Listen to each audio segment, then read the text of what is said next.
The content in this video is based on factual, real-life events and public records. All opinions expressed are for educational and documentary purposes only. Viewer discretion is advised, as some scenes may depict sensitive content. This video is intended for informative purposes and complies with YouTube's guidelines. The clanging of the steel door echoed like a gunshot through the narrow corridor. Marcus pressed his back against the cold concrete wall, heart hammering, tattooed arms trembling under the harsh fluorescent light. In a place where silence could kill you faster than a fight, a scream had ripped through the block, shattering the uneasy calm of another lonely night. He didn't know if it was anger, pain, or fear, but something had exploded in cell block D, and everyone could feel it. For Marcus, life had already been reduced to 23 hours of solitude, a single hour in a sunless cage, and endless repetition.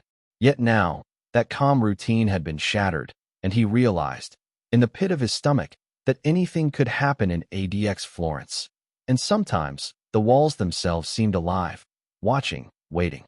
He closed his eyes, trying to block out the chaos, but the memory of laughter, letters, and fleeting freedom, the rare moments of happiness he'd clawed from the darkness, came unbidden. How could anyone find joy here? And yet, somehow some did. A loud thud came again from the far end of the hall. Someone was fighting or dying. Marcus's mind raced. Will I survive the night? That question hung in the air like smoke, and it was the same question that haunted every man trapped behind these walls. But beneath the fear, beneath the isolation, a tiny spark of defiance, a memory, a connection, a small pleasure, still flickered. And that spark was all Marcus had to hold on to. If you enjoy real, gripping prison documentaries and true stories, don't forget to like this video, leave a comment, and share it with your friends and family. Hit that subscribe button and turn on notifications so you never miss more shocking and exclusive content. The clanging of the steel door echoed like gunfire through the narrow corridor. Jamal pressed his back against the cold concrete wall, arms trembling, the swirling ink of a dragon coiling up his right arm catching the faint glow of the overhead light. In ADX Florence, silence was a weapon, and tonight, it had been shattered. A scream erupted from the far end of cell block C, sharp and raw, making Jamal's chest tighten. He didn't know whether it was fear, rage, or desperation, only that it had shattered the fragile calm that normally blanketed the prison like a suffocating fog. Jamal's life had been reduced to a series of measured steps. 23 hours in his tiny cell, 1 hour of enforced movement in a narrow cage, and the unrelenting routine of meals and confinement. Yet even here, amidst the concrete and steel, he clung to fragments of the outside world. The smell of rain-soaked streets in Toronto, the laughter of his younger brother, the fleeting warmth of sunlight on his face during rare yard time. A sudden thud, heavier this time, shook the floor beneath his feet. Jamal instinctively flattened against the wall, tattooed knuckles pressing into the cold surface. He could hear shouting now, muffled but frantic. Inmates' voices, though rarely used, carried desperation and defiance in equal measure. He had seen men snap in this place, their minds fraying under the weight of isolation. Yet tonight's chaos seemed different, charged with a raw, unpredictable energy. He took a shallow breath, forcing himself to focus. In a place designed to erase identity, his tattoos were a reminder that he existed, that he was still human. The dragon on his arm, etched in black and red ink, had been his first act of defiance, a statement that he would survive, that he would endure. Jamal's thoughts drifted briefly to the rare moments of joy he had carved from the monotony. Letters from his sister that smelled faintly of her perfume, the taste of instant coffee on a cold morning, even the rhythmic pounding of his own fists against the cell wall during exercise, all tiny sparks of life. They seemed trivial, almost laughable, but in ADX, they were lifelines. The shouting intensified. Jamal's ears picked out fragments. Stop, please. And then a harsh, clipped command from a guard.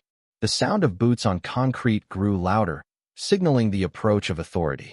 He stayed crouched, body tense, trying to make himself invisible. Hours, or perhaps minutes. Time lost all meaning, passed in an agonizing blur. The initial violence subsided, replaced by the cold, mechanical routine of containment. Yet the tension lingered in the air, a residue that clung to Jamal's skin and seeped into his bones. When the door finally slid open to allow the guards' rounds, Jamal rose slowly. His legs ached from the hours of stillness. His back protested against the unforgiving concrete. He stepped into the faint light of the narrow corridor, eyes scanning for signs of further chaos. All around him, men shuffled silently, their tattooed arms and inked necks telling silent stories of lives lived outside these walls, lives that had been reduced to survival and isolation. Even here, though, fragments of humanity survived. He noticed an inmate in the next cell, sitting cross-legged, scribbling in a tattered notebook. Another traced the letters of a poem into the condensation on his cell wall, whispering words only he could hear. In ADX, happiness was a secret act, a private rebellion, a moment stolen from the machinery of control. Jamal returned to his cell and sank onto the narrow cot, curling into himself as if he could compress the tension into a manageable shape. He reached for the notebook hidden under his mattress, the pages filled with sketches of places he would never see again. He drew a hand resting on a piano, the keys slightly out of reach, a symbol of longing, of beauty glimpsed but not attainable. Outside, the corridor hummed with the low murmur of guards and distant footsteps. Jamal stared at the dragon on his arm, tracing the inked scales with his finger. In this place, survival required more than muscle. It demanded attention to the small, subtle moments of life. The warmth of a memory, the bite of a hot meal, the sound of another man laughing quietly in his cell block. These were sparks, fragile but vital. Then came the announcement. Yard time, 1 hour. The words fell like a sudden promise. Jamal rose carefully, stretching his cramped limbs. Outside awaited the small enclosure of sun and sky, a rare taste of freedom in a place designed to erase it. He stepped through the heavy door, the concrete corridor giving way to a tiny patch of light. For that hour, the world felt larger, almost alive. Jamal ran laps along the narrow yard, dragon arm glinting under the sun, chest heaving with exhilaration. He wasn't free, not truly, but the moment felt sacred.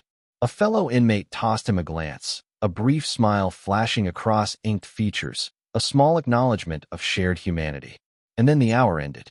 The gate clanged shut, sunlight replaced by fluorescent glare, and the walls closed in once more. But Jamal carried the spark with him, proof that even here, amidst the isolation and fear, moments of happiness could survive. He returned to his cell, exhausted but alive, aware that tomorrow would bring new challenges, new chaos, and perhaps another scream down the hall. But for now, the memory of the sun on his skin, the wind against his tattooed arm, and the tiny connection with another man was enough. In ADX Florence, happiness was fleeting, fragile, and hidden, but it existed. And sometimes, that was all that mattered. The gate clanged shut behind him, snapping Jamal out of the fleeting euphoria of sunlight. His arms ached from running laps, the dragon on his forearm burning faintly under the fluorescent lights. Back in his cell, silence returned with a weight heavier than the concrete walls themselves. Each tick of the clock seemed louder than the last, marking the slow march of hours until the next brief chance at movement. Jamal sat on the edge of his cot, tracing the outlines of his tattoo absent-mindedly, thinking about the men who had screamed down the hall the night before. He hadn't seen the fight up close. Guards had moved quickly, isolating the instigator, but he could feel the residue of panic in every corner of cell block C. Every prisoner knew that in ADX, a single spark of violence could erupt into chaos, and sometimes those sparks consumed everything in their path. He reached under his mattress for his notebook, flipping to a page where he had sketched the sun rising over a city skyline. Toronto, bright and alive, a place he might never see again. As his pen hovered over the page, he heard a faint tapping at the vent. "Hey," whispered a voice from the neighboring cell. The man's arms were heavily tattooed with chains and geometric patterns, and a small dagger was etched along his knuckles. "You right." Jamal hesitated, unsure if it was safe to respond. But the man's voice was low, cautious, almost human beneath the layers of prison formality and suspicion. "Yeah," he murmured back. "Helps me keep from losing it." The other inmate, whose name was Deshawn, nodded. "Same here. Makes the walls a little less permanent." He traced a pattern on his forearm, a serpent eating its tail, as though marking the passage of time. Jamal felt a strange kinship in that small gesture. In a place meant to erase individuality, they had found a way to assert it. For hours, the two men exchanged words through the vent, sharing fragments of memories, brief jokes, and scraps of stories from lives that seemed impossibly far away. Jamal learned that Deshaun had been a graffiti artist before his incarceration, his tattoos a record of a life spent claiming space in the streets. And now, they were his only armor, symbols of defiance inked permanently into skin. But the calm didn't last. The intercom buzzed sharply, cutting through the quiet like a whip. All inmates, locked down immediately. Jamal froze. Lockdown in ADX was rarely a warning. It was a guarantee that something serious had occurred.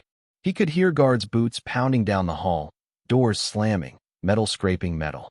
The air grew tense, heavy with the anticipation of violence or punishment. From the vent, Deshaun hissed, "Something's up. Don't get near the door." Jamal sank back onto the cot, heart hammering.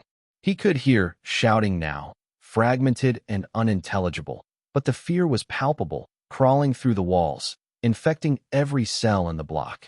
He thought of the screams from the previous night, how close chaos could feel, how a single incident could reshape an entire day or life in ADX. Hours passed in this anxious limbo. Jamal tried to focus on small comforts. The feel of his pen on paper, the inked dragon on his arm, the memory of the yard, the taste of the instant coffee he'd saved for a rare treat. Tiny acts of control in an environment designed to strip it away. Then came the clang, a sound more final than any other.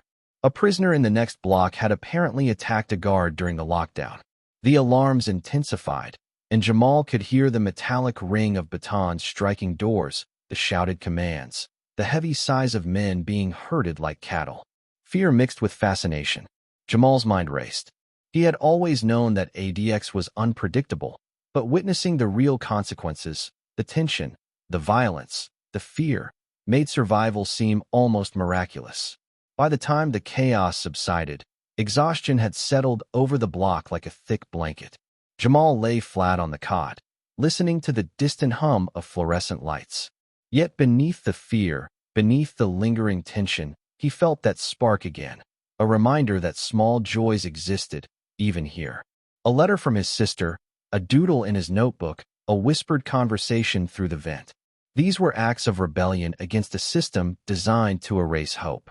But the next morning, as Jamal stepped into the yard for his single hour of light, he noticed a new tension in the air. Guards whispered among themselves, a convoy of vehicles arrived outside, and rumors spread through the block like wildfire. A high-profile inmate had been transferred in, someone with a reputation that sent a ripple of fear through every man in the yard. The whispers carried a chilling promise. This new inmate had a history of inciting chaos, a history of testing the limits of confinement. Jamal's stomach tightened. He had survived the first shocks of ADX Florence, but now it seemed the prison was shifting, escalating, testing him in ways he hadn't imagined. By the time the gates clanged shut, signaling the end of yard time, the block was on edge. Conversations ceased. Men retreated to their cells, tattoos like silent armor against the anxiety building inside. Jamal returned to his cot, notebook clutched in hand, heart still racing. The dragon on his arm felt heavier now, an anchor and a warning at once. He traced the scales absently, thinking about the hours ahead. Another day of near-total isolation, another night of tension and uncertainty. Somewhere in the corridors, the new inmate moved, and Jamal knew the balance had shifted. The next chapter of life in ADX would be different. The walls would close in tighter, and the fragile sparks of happiness would be harder to find, more dangerous to cling to. As the lights dimmed and the block settled into uneasy quiet, Jamal whispered to himself, barely audible, "Survive. Observe. Endure." Outside, a storm had begun. Rain pelted the prison roofs, hammering against steel like the echoes of distant chaos.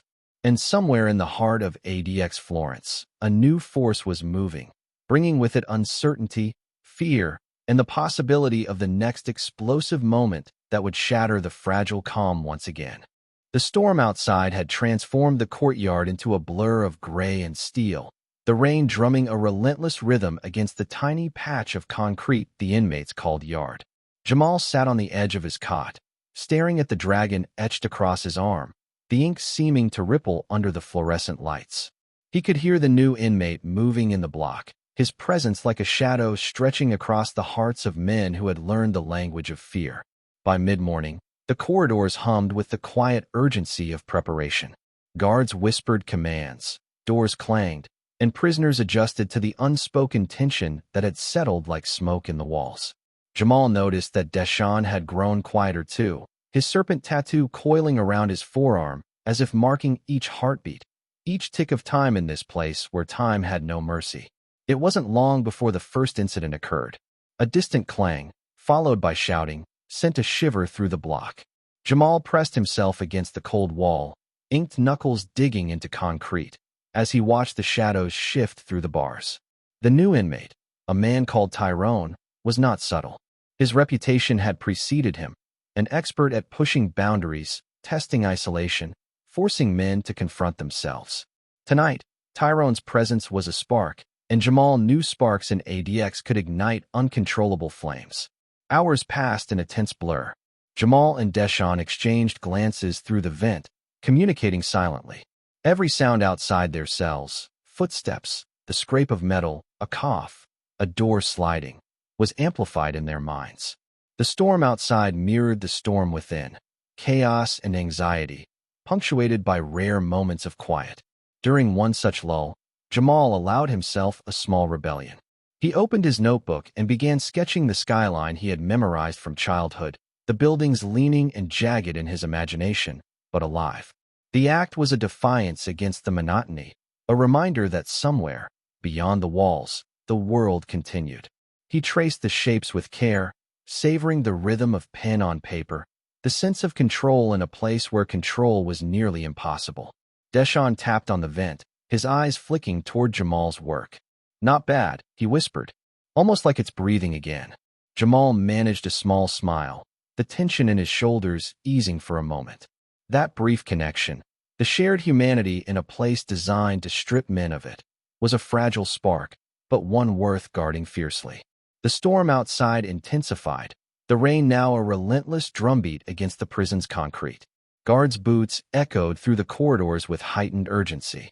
And then came the scream, a scream that cut through the rhythm like lightning through a night sky. It was raw, primal, a sound of pain and fury mingled together. Jamal froze, tattooed fingers gripping his notebook, heart pounding. The chaos was immediate. Doors slammed, metal batons struck steel, and men shouted in alarm and defiance. Tyrone had made his move. In the span of seconds, the fragile calm evaporated.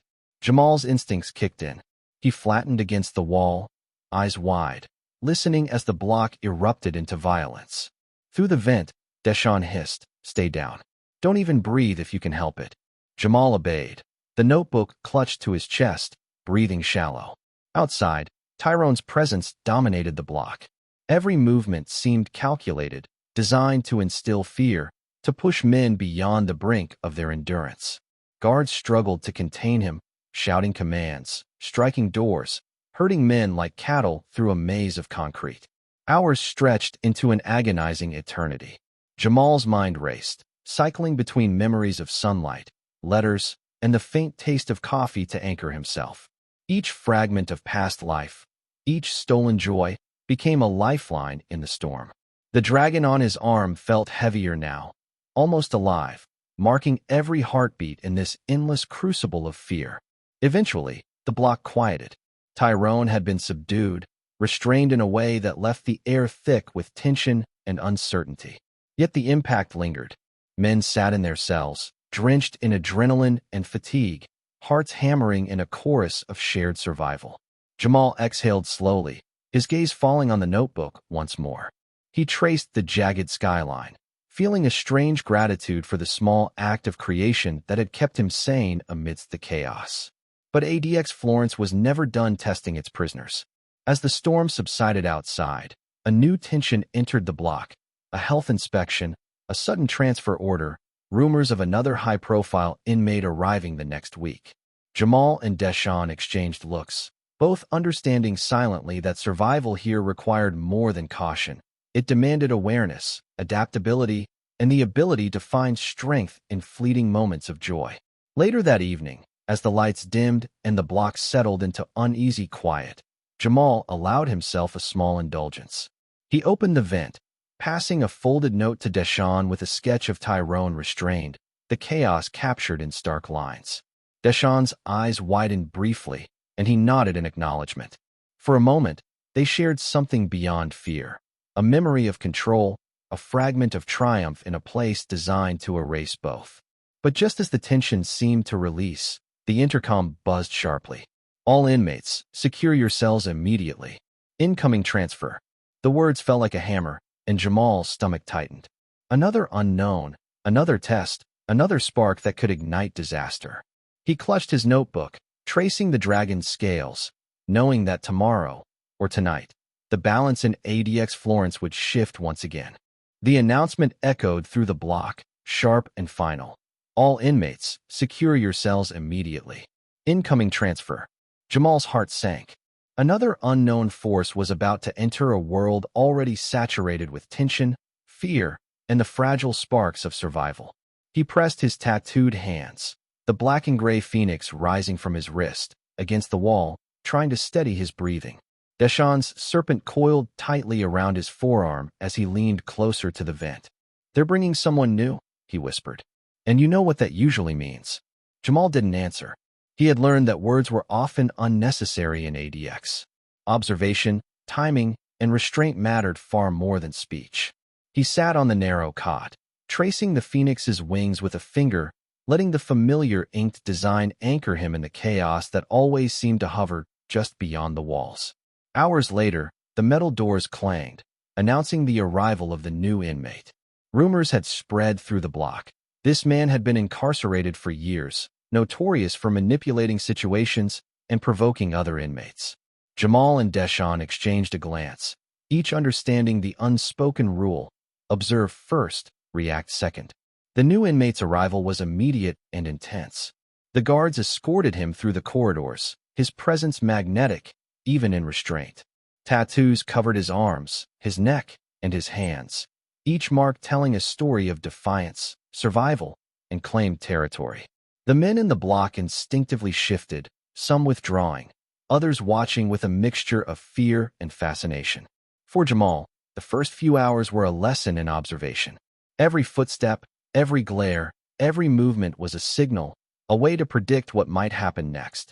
Tyrone's previous chaos had left the block on edge, and now, this new inmate seemed poised to test boundaries in ways that would push everyone to the edge of endurance. Yet amidst the tension, the flicker of small joys persisted. Jamal reached under his cot and retrieved the notebook, sketching the new inmate's tattoos in careful lines. Capturing the intricate patterns of ink, the sharp angles and curves, he found a sense of control, a quiet defiance against the unpredictability surrounding him. Deshawn peeked through the vent, nodding slightly. For a brief moment, they shared a wordless acknowledgement. Art, memory, and imagination were tools for survival. The day stretched into night. The storm outside had subsided, leaving a damp, heavy silence over the block. Jamal traced the phoenix across his forearm once more, thinking about the small moments that kept him grounded. Letters from family, the taste of coffee on rare mornings, or the fleeting sound of another man's laughter echoing down the corridor. These moments were fragile, easily broken, yet they were lifelines. Then came the first confrontation. A guard had left a cell door slightly ajar, and the new inmate's presence was felt immediately. A shouted command, followed by a rapid sequence of movements, metal striking metal, boots pounding concrete, set off a chain reaction. Men ducked, froze, or shouted, instincts honed over months of confinement kicking in. Jamal stayed low, heart hammering, watching as the chaos unfolded in measured bursts. The new inmate tested limits, poking at routines, at authority, at the very structure that had defined the men's lives. Yet through it all, Jamal and Deshawn remained observers, sketching, noting, breathing through the storm. Their tattoos were more than ink. They were reminders that they had survived, that they could endure, and that moments of beauty, no matter how fleeting, were still possible. Hours passed, the block slowly regaining a fragile equilibrium. The new inmate had been restrained, the immediate threat contained, but the tension lingered like smoke. Every man in the block understood. The arrival had shifted the balance, and the next days would test them in ways they could scarcely predict. Amid the tension, Jamal found himself smiling faintly at a small memory. The laughter of a nephew during a phone call, the smell of fresh rain on the streets of Toronto, the warmth of a coffee cup in a morning long ago. The memories were tiny sparks of light in the suffocating darkness, proof that even here, happiness could exist. But ADX Florence was relentless. As Jamal lay on his cot, the lights dimmed, and the block settled into uneasy quiet. He could feel the undercurrent of anticipation, another test, another confrontation, another spark that could ignite chaos at any moment. His eyes traced the phoenix on his arm, flames inked in black and red, and he whispered to himself, "Endure, observe, survive." Outside, the faint echo of the storm's aftermath whispered against the concrete walls.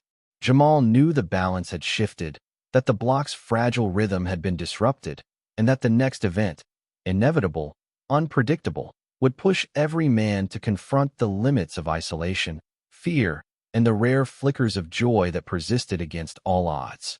The block was unusually silent that morning.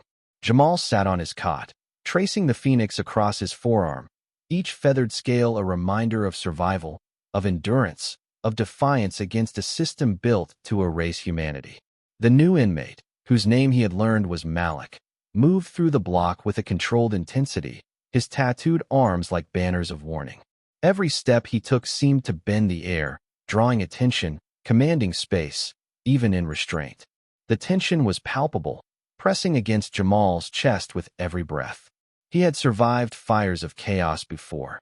Tyrone, the screams, the lockdowns. But Malik brought something different, an unpredictable energy, a quiet force that seemed to test the limits of isolation itself. Jamal flexed his tattooed fingers, feeling the grooves in the ink, grounding himself against the rising storm inside the block. Hours passed in slow, measured increments. Prisoners moved in routines etched into muscle memory: meals, exercise, writing, silence. But even the familiar rhythms were strained, stretched thin under Malik's presence. He watched the guards, watched the block, always calculating, always testing. Jamal observed from his cot, notebook open, sketching shadows and lines, the act of creation giving him something to hold on to when fear threatened to consume. Then came the first real confrontation. Malik had cornered an inmate in the yard, his voice low but commanding, carrying weight far beyond his size. The man, tattooed across his neck and hands, froze, the muscles in his jaw tight with fear. Guards rushed, shouting, but Malik's eyes flicked toward Jamal and Deshawn, assessing, measuring. For a brief heartbeat, Jamal felt exposed, the vulnerability of his cell and his life in ADX laid bare. But then, in an almost imperceptible gesture, Malik stepped back. The threat receded. The block exhaled collectively, tension releasing like steam from a pressure valve. Jamal sank onto his cot, notebook clutched to his chest, heart racing, muscles still taut. In ADX, even survival could feel like victory. The hours that followed were quieter, but no less intense. Jamal found fleeting moments of joy. A joke whispered through the vent by Deshawn, the small taste of coffee saved from breakfast, the feel of a clean sheet against the cot. Each fragment was a reminder that humanity could survive even in the harshest confinement. By evening, the storm outside returned, the wind rattling the prison roofs, rain hammering against the concrete. Jamal watched through the tiny barred window as water pooled on the yard, distorted by puddles and reflections. For a moment, he allowed himself to imagine freedom, not literal freedom, but the freedom of memory, of imagination, of small acts of defiance. He traced the phoenix on his arm, inked flames dancing under the flickering lights, and let the thought anchor him. The block settled into uneasy quiet. Malik had been restrained, his presence a looming shadow but no longer an immediate threat. Tyrone had retreated to his cell, silence reigning where chaos had recently roared. Jamal and Deshawn shared a brief glance through the vent, a silent acknowledgement of endurance, resilience, and the subtle joys that persisted. As night fell, Jamal opened his notebook one final time. He sketched the yard in rain, puddles reflecting light like fractured memories, the dragons and serpents of tattoos marking the passage of time. These images, these fragments of life, were treasures in a place designed to strip men of everything. For Jamal, each stroke of pen, each whispered joke, each memory of sunlight or laughter was a small rebellion, a claim to humanity. He laid the notebook aside and settled into his cot. The fluorescent lights dimmed, the storm outside softened, and silence settled like a heavy blanket. Jamal pressed the phoenix against his chest one last time, whispering to himself, "Survive, observe, endure, find the sparks." Even in ADX Florence, even in a place where isolation was meant to erase identity, happiness, small, fleeting, fragile, persisted. It lived in stolen moments, in memories, in tattoos inked into skin, in connections whispered through vents. Jamal closed his eyes, holding onto those sparks, knowing that as long as they existed, hope, quiet, defiant, unbroken, remained. ADX Florence is one of the harshest prisons in the world, a place where isolation, fear, and routine dominate every moment. Yet even here, amid concrete walls and unending silence, human beings find ways to survive, not just physically, but emotionally. Through tattoos, memories, small joys, and quiet acts of defiance. Inmates like Jamal and Deshaun cling to fragments of life and hope. The prison is designed to erase the individual, but moments of connection, fleeting happiness, and personal resilience endure. These sparks remind us that even in the darkest places, the human spirit can endure. In ADX, survival is more than staying alive. It's finding the strength to hold on to who you are, even when the world tries to take it away. If you enjoy real, gripping prison documentaries and true stories, don't forget to like this video, leave a comment, and share it with your friends and family. Hit that subscribe button and turn on notifications so you never miss more shocking and exclusive content.